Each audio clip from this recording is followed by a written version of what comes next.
This week on Business Mike, the business of online marketing. My guest today is Stephanie Obi. She's an established online marketer from Lagos, Nigeria. Her website, stephanieobi.com, offers online courses to entrepreneurs, helping them market their businesses as well as create profitable courses of their own. In today's show, Stephanie shares her entrepreneurial journey as well as tips on how to position your business in order to attract the right customers willing to pay for your product and service. All this and more next on Business Mike.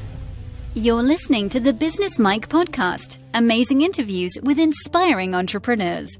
For more amazing interviews, go to www.businessmike.com or download our podcast every Monday from Pod Africa. Hello and welcome to another episode of Business Mike. My name is Daudi Mugabi and joining me today is Stephanie. Stephanie, can you just share with the listeners a little bit about yourself and what you do? Hi. Hello, everybody. Thank you, Daudi, for inviting me to this podcast. I'm very excited. So I'll just quickly say who I am and what I do. I'm so excited to be here. My name is Stephanie Obi, and I help women to turn their skills, knowledge, and experiences into profitable online courses. In other words, I help people to start successful online businesses. Right, and I've been having a look at your website, and it's something that's really, really beautiful. I must commend you because the attention to detail that you have on your website isn't what you'd normally see, particularly from someone on the African continent. Normally we just have the very basics, but you have the detail. And what I like the most is your favicon, that very tiny image on the bar at the top. That's something not many people take care of, and as well as your images. So obviously you've put a lot of effort into this, but as someone who is into, well, you help people make courses, but branding is also something that you're passionate about as well as marketing. How important is it to have a very good looking website? Oh, it's so important because, I always say that people judge people, and it's the way we are wired. When you see somebody for the first time, the first thing we do is that we make an impression on them, about them. It's automatic. Our brain just quickly does that. It just sums up the person in seconds. So it's always good to make the right first impression. Now, the challenge with a lot of very talented people or very talented business owners is because they know that they're talented or they are very good at what they do, they don't take care of the outside. They don't take care of the visual identity. They don't take care of how their website looks, the branding, and all those things. And so what you find is that somebody who is not as good as they are, but is better packaged or has a better visual identity, will be getting all the customers. Meanwhile, they are the ones who are very good. They don't know how to get their own customers. So if you know that you're good at what you do, I always say it's great to top it up with a great brand. Look good, and you attract good business. Right, and one thing I want to stress out are the images on your website. I've been to other websites which look good, to be fair, but they use stock images. I mean, you find the default pictures of people shaking a hand, those stock pictures of the business people folding their arms in a court smiling, things you'd find elsewhere. But with yours, all the pictures are actually original, and you've got very, very attractive text there that draws the people in, as well as links, with calls to action. So have you always been someone into websites, or how did you package your website like this? Did you have help? Did you have a particular look you wanted and you were guiding the designer? How did you achieve this? So I've come a very long way, and I like to say I started business many years ago, and I was clueless about marketing. But I guess my early start helped me to realize that there was so much more to learn. So one of the stories I like to talk about is how I started an accessories business. I used to sell Ankara accessories. Ankara is African print. Use local print. It's very colorful. I don't know if you know it, but a lot of Africans know it. It's African print. I used to make accessories with it. And I did not know how to market this. And because I couldn't market it powerfully, I wasn't getting a lot of clients. And that's how my journey into online marketing started. So I started learning about websites, branding, images, all that thing that you've seen there. It's been it is my personal journey. You can see how I have learned about all these things over a period of time. I keep on developing myself to learn more about websites, marketing, call to actions, images, emotional branding. And this is so important. And I had to learn these things because a lot of people who I was speaking to in the local market did not understand what I was saying. So I just did it myself. So I'll take courses, I'll work on it, and I keep improving on all these things that you're seeing there, because I'm trying to, there's somewhere I'm going and I have to get there. So I keep trying to improve on my business. But short answer to your question is that I did it myself, and that has come after a long personal development journey. Earlier, at the beginning of the interview, you talked about how you're into online courses. And actually, we were meant to do this interview a while back, but you told me that you're putting a few things together, you're trying to pivot. So now that you're on this journey, why online courses? Because that's something I'm really, really passionate about. And I'll go back to my story of how I started my first business. I used to make accessories. And specifically, I used to make Ankara accessories with African prints. And one day, I just woke up and said I wanted to teach. I don't know what came over me, but I was so passionate about teaching. I started organizing workshops in Lagos. I live in Lagos. I started organizing workshops in Lagos, and I was marketing online. And people were reaching out to me from everywhere, from different states in Nigeria, saying, "Oh, Stephanie, can you reach out? Can you come to my state to do trainings?" I couldn't travel to all these states, so I got inspired to build an online course. I built the online course and I sold it, and the feedback was humbling. People kept telling me, "Oh my goodness, Stephanie, you changed my life." This course has now been sold to people in over 9 countries, and the testimonials keep pouring in. People tell me that I help them to build confidence. They say I help them to go after their dreams. I was very surprised at the reaction, and I realized that every one of us have something that we can share with the world. We have a unique gift, a unique message. We have a skill. We have a knowledge that somebody out there needs. And if we package this thing as a product, for instance, an online course, and sell it in the international market with the help of the internet, we can really impact lives regardless of our locations, regardless of where we live or the time zone and all that.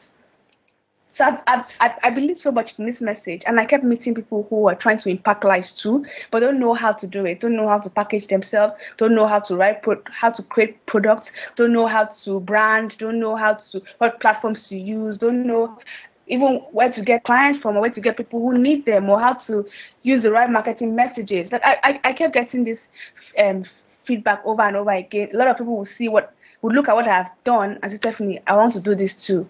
So I said, you know what, I'm going to help you to do it. So that's why I focused on online courses.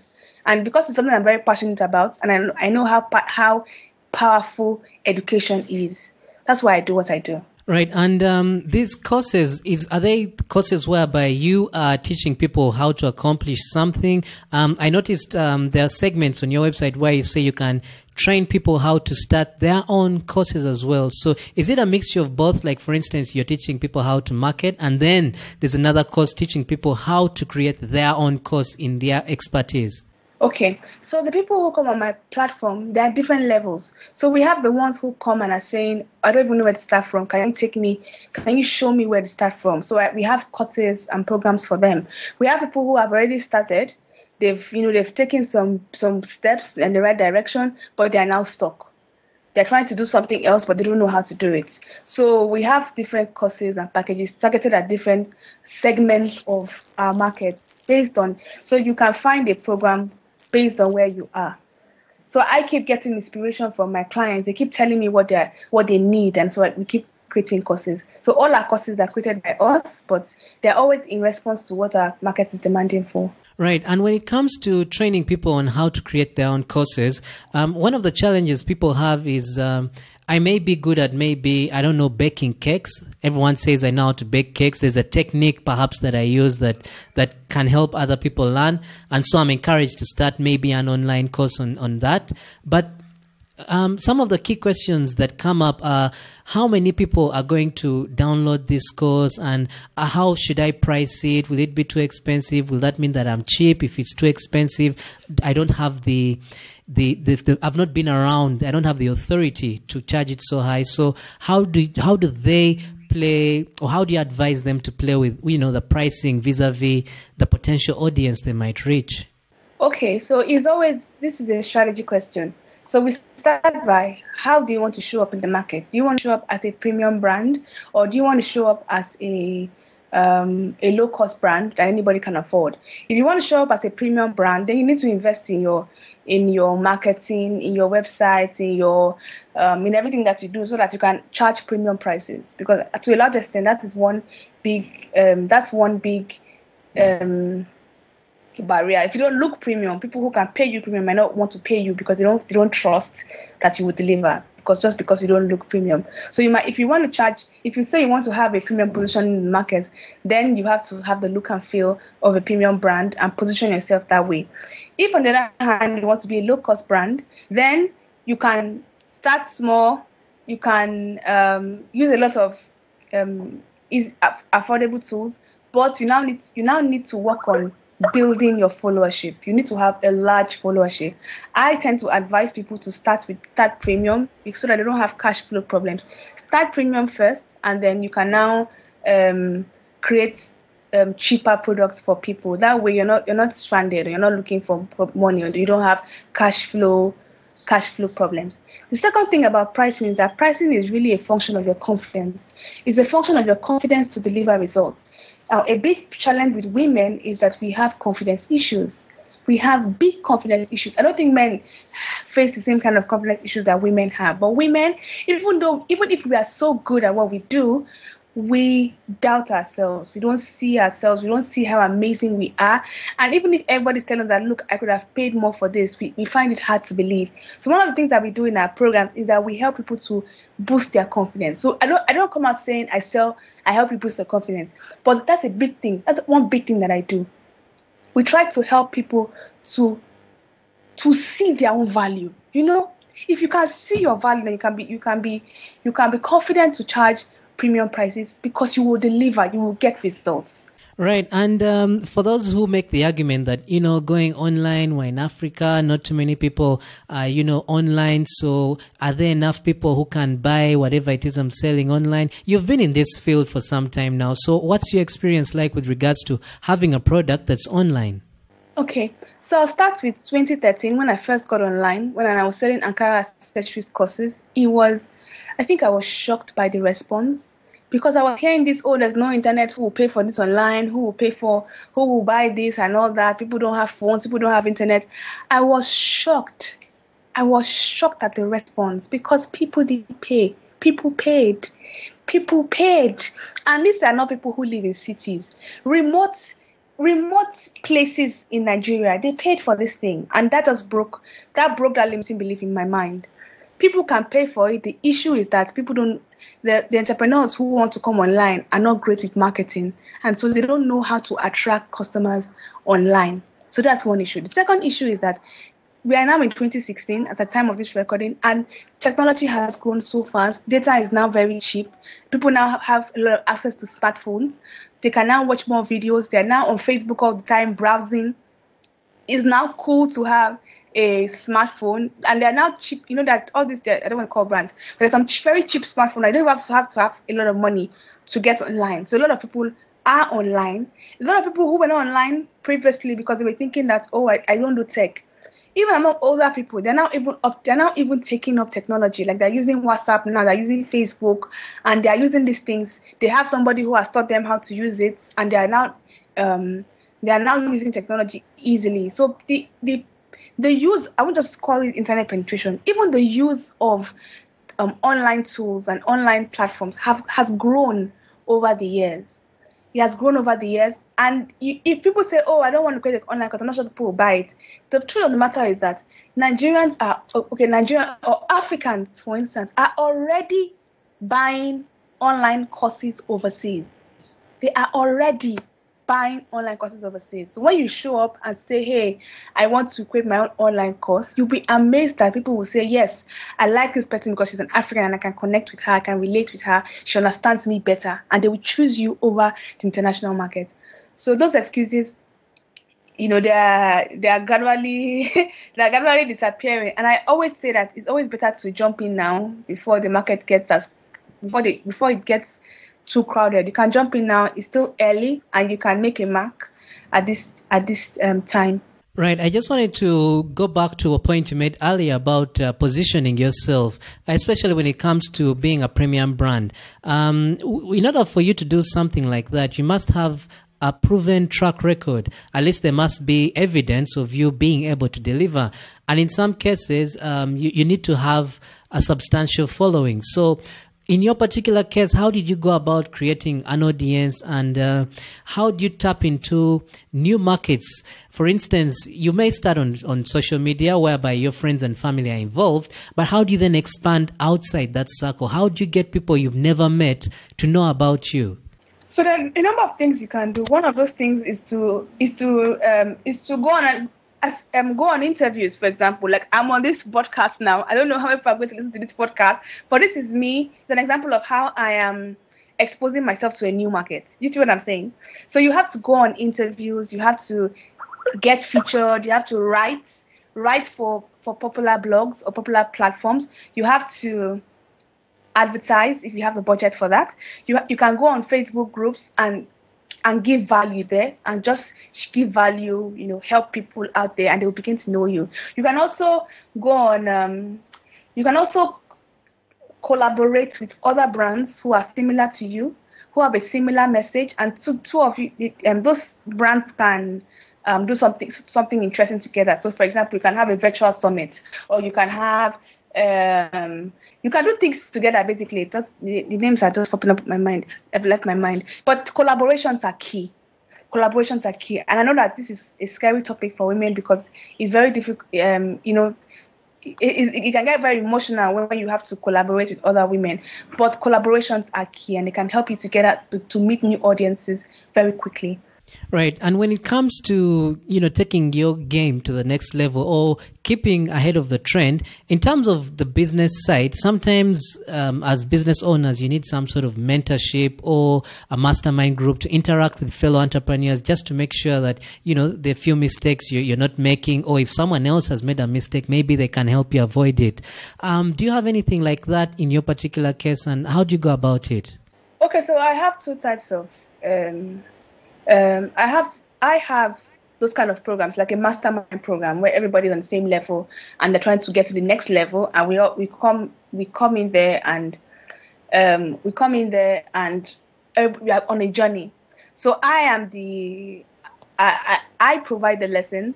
I provide the lessons through a video lesson on my online school, and then there's a Facebook group that we use for interaction where people are trying to implement the lesson, and as they implement the lesson, everybody can come together and give them feedback on what is good, what is not good, what they think, give their own opinion. At the end of the day, it's still the entrepreneur's final decision to make. But you are in a space where people are like-minded, they understand what you're saying, they understand where you're going, and they have the insight to give you sound advice.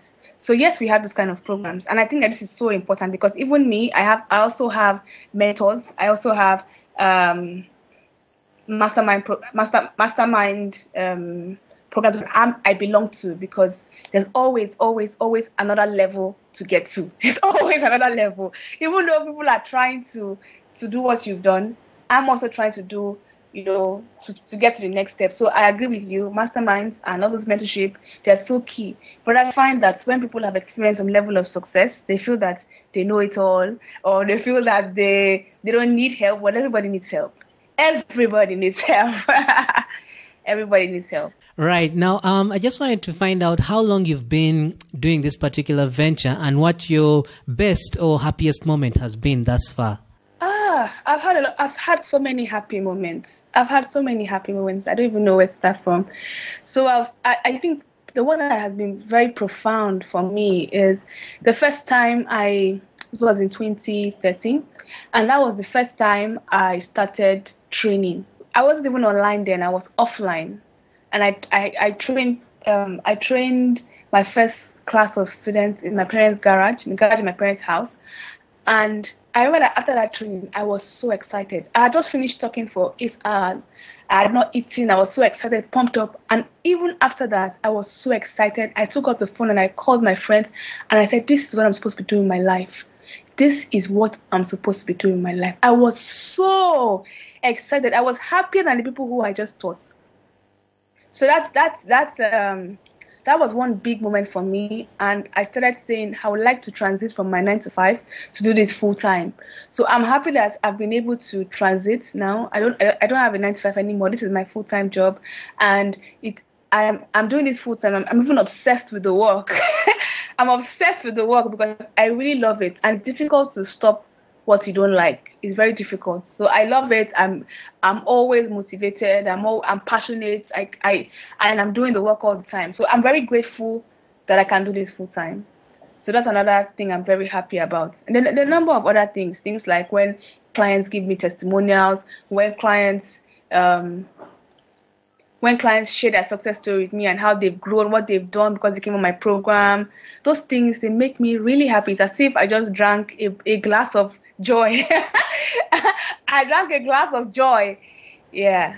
So those are my high moments. Right. And final question is, if you were cast away to a desert island and you could take one of each of these, which book would you take with you? Which movie would you take with you? And which song would you take with you? That's tough. Which book? It has to be my Bible now. My Bible. What movie? I can't think of a title, but something very funny. I like comedy movies. Something really, really funny. Something really funny that will just make me laugh and forget about my sorrows in that desert. Something really funny. A song. Well, I have this theme song I've been singing. We're making money this year. Oh, we're making money this year. No matter what it is, things go better this year. This year. Ọdún yìí, asan wa sire, asan wa sayo, asan wa si gbogbo nǹkan, èèyàn fi láyọ̀. So the song is by J1. J1, yes. I'm making money this year. Okay, that's a very interesting choice.